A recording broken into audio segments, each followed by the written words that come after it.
11과 관광과 안내 1. 알아봅시다. 1번 다음 대화를 잘 듣고 맞으면 O, 틀리면 X 하십시오. 1. 태풍이 이렇게 부는데도 불구하고 관광 일정을 그대로 추진한다는 건 좀 문제가 있지 않아요?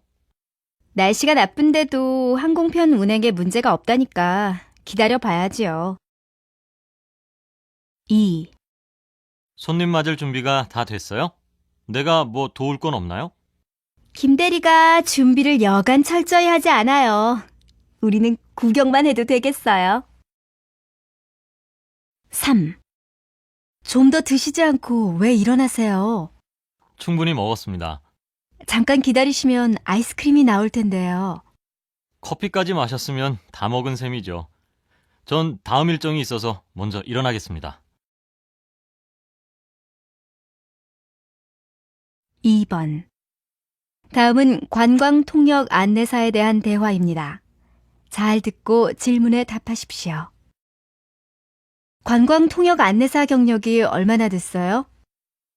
올해로 만 2년 됐어요. 그럼 이제는 익숙해졌겠어요. 가장 힘든 점이 뭐예요? 익숙해진 건 사실이지만 해도 새로워서 배우는 게 많아요. 전 내국인을 해외로 인솔하는 일을 많이 하는데 기후변화와 시차 적응하는 것이 여간 힘들지 않네요. 관광통역 안내사는 여행사에서 근무하는 건가요? 여행사에 소속되어 근무할 수도 있고 프리랜서로 활동할 수도 있어요. 그 밖에 관광호텔 업체나 항공사, 면세점 등 관광업체에 소속되어 근무할 수도 있고요. 그런 경우에는 관광 일정에 따라 근무합니다.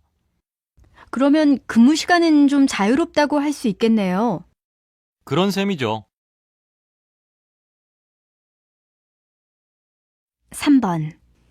다음은 관광통역 안내사 자격시험에 관한 내용입니다.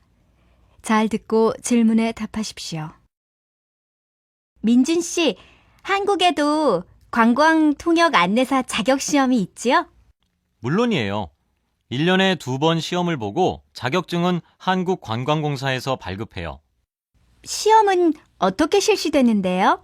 필기시험하고 면접시험을 봐야 돼요. 필기시험은 국사, 관광자원 해설, 관광법규, 관광학 개론을 보는데 국사가 비중이 제일 커요.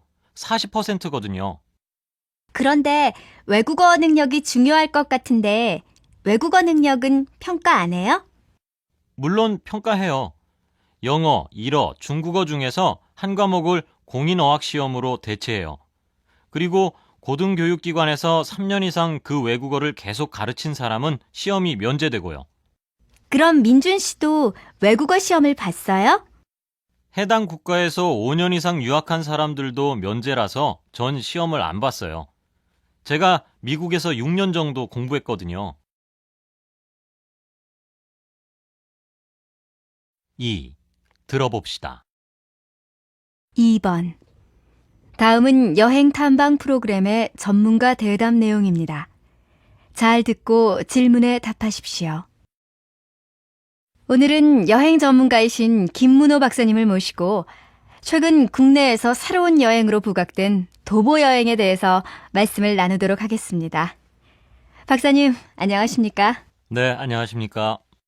조금 전에 말씀드린 바와 같이 최근 도보 여행이 인기를 끌고 있는데요. 왜 갑자기 이런 현상이 생겼을까요? 도보 여행은 이미 전 세계에서 보편적으로 진행되고 있는 여행입니다. 대부분의 선진국에서는 오래전부터 도보 중심의 다양한 길 만들기 사업을 실시해 왔고, 그래서 세계적으로 도보 여행 인구는 계속 증가하고 있다고 할 수 있죠. 우리도 이런 세계 흐름을 따르게 된 셈이죠. 건전한 변화라고 생각됩니다. 긍정적인 현상이라고 할 수 있겠군요.